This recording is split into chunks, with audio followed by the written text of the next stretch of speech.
My name's Emily. At least, let's go with Emily for now. And I live in a pretty normal little town. This is my story. And honestly, I never thought I'd be the kind of person to come online and spill my whole life out like this, but here I am. So last night, Ben, my boyfriend, my partner, my person, came home. I'd been waiting for him all day, kind of nervous, kind of excited because I had decided to cook dinner. I don't always cook, but I really wanted to surprise him. Something simple, comforting, just the two of us. But here's the funny part. He walked in with takeout from my absolute favorite place. We both just stopped and looked at each other like, uh-oh. He had Thai food in his hands, and I had pasta on the stove. And somehow that tiny moment felt so us. Like we both just knew. We didn't even fight about it. Didn't even feel wasteful. We laughed and turned the night into this weird little buffet, mixing both meals, eating off each other's plates, and just sitting down together. It felt safe. It felt right. But we both knew that underneath all that comfort, we had a bigger conversation waiting. And we had it. The thing is, Ben's mom, my potential future mother-in-law, crossed a line. Actually, she crossed about 10 different lines, but there's one thing in particular that you just can't come back from. It broke Ben's heart to admit it out loud, but he said the words anyway. He couldn't forgive her. And worse than that, he couldn't trust her.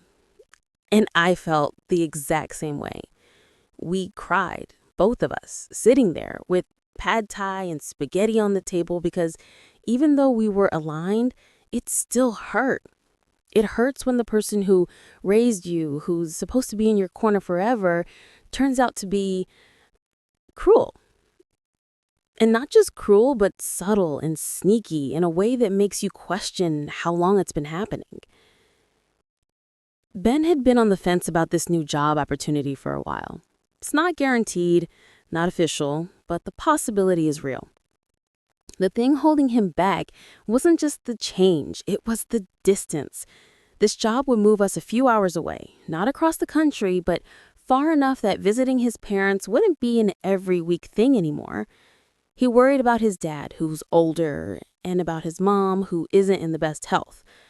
But as we sat there crying and talking, something shifted. We realized that maybe putting physical space between us and her wasn't running away. It was protecting ourselves. It was saying, we love you, but we won't let you keep hurting us. And when he looked at me across the table, his face blotchy and his eyes wet, I saw the decision form in him. He was going to throw his hat into the ring. He was going to try for that job. And if he got it, we would move together. That sparked another conversation, engagement. We've been together long enough and it's been on the table, but last night it became more real. He wants us to get engaged within the next year or so. Nothing rushed, nothing flashy, a long engagement so we can actually save up, plan a wedding that feels like ours, and even put money toward a honeymoon. I like the sound of that. I still do. But then, in the middle of all that dreamy future talk, I asked him the question that had been hanging in the air for weeks. So, would she be invited? Silence. Ben froze, fork halfway to his mouth, and I could see his mind spinning. He loves his mother. Of course he does. But he also loves me. He doesn't want me sitting at my own wedding, feeling watched or judged or sabotaged. Finally, he said something that actually gave me peace. He suggested maybe, if by then she had genuinely reformed, if she had shown real change and rebuilt trust, we could allow her at a small family dinner before the wedding. But the wedding itself, that would be up to me. She would have to prove she deserved to be there. And right now, she absolutely doesn't. He knows it would devastate me if her behavior overshadowed our day, and he refuses to let that happen. That's when I knew he wasn't just sympathizing with me, he was choosing me. He was choosing us. And we decided something else too, that this situation needed closure, at least for now. Her belongings, the ones she'd left behind, were packed up in a box. Ben sent them out with overnight delivery. Along with the box, we include a letter we wrote together.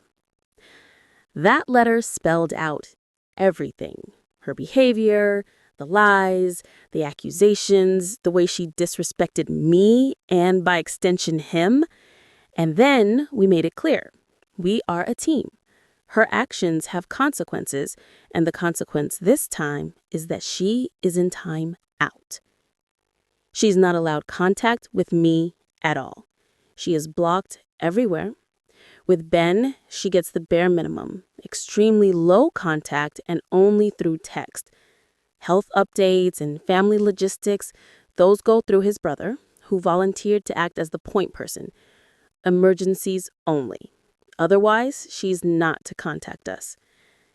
And if we see her in public, we'll be polite but not engage, and she is expected to do the same. Ben's not doing this lightly. He's angry, he's hurt, he's confused as to why his mother would even go this far.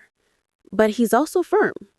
He doesn't want to cut her off completely, but he refuses to keep giving her unlimited chances. He loves her, but he loves me too.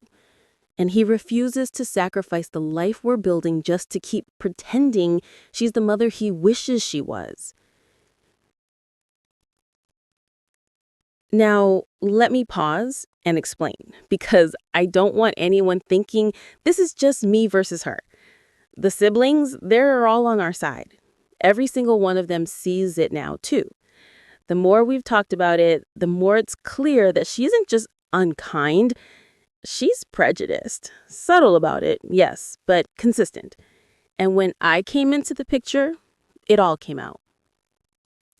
Her other son, Ben's brother, is the one who's keeping contact. And he's fine with that role because he's got the medical training their parents need. He's the one who can handle health updates, medication changes, things like that. He volunteered, and honestly, we're grateful. As for Ben's dad, he's in the clear. He didn't know about the worst of what she said until Ben confronted him. When he realized, he apologized, not just to Ben, but to me too. He even sent us a message in a group chat saying he was sorry and that he hoped we wouldn't hold her words against him.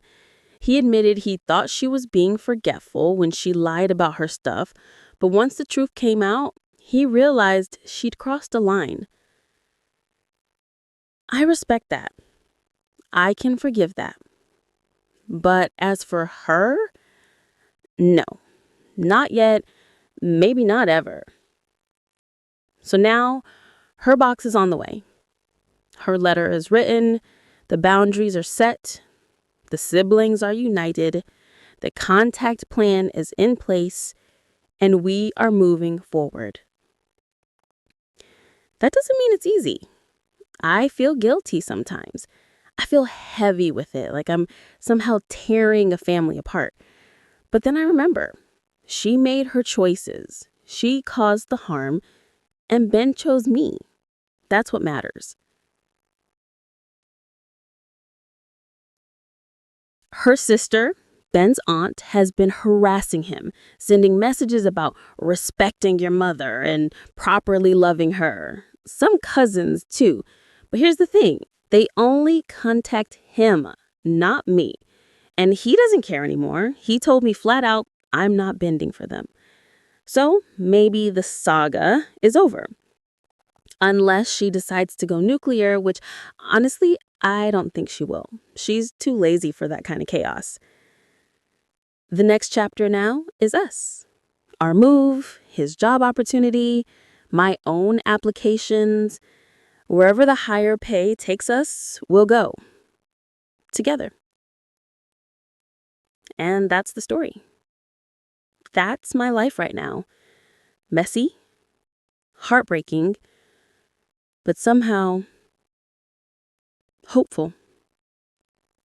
Because no matter how much pain she caused, at the end of the day, Ben and I walked out of that dinner buffet with something solid. Each other.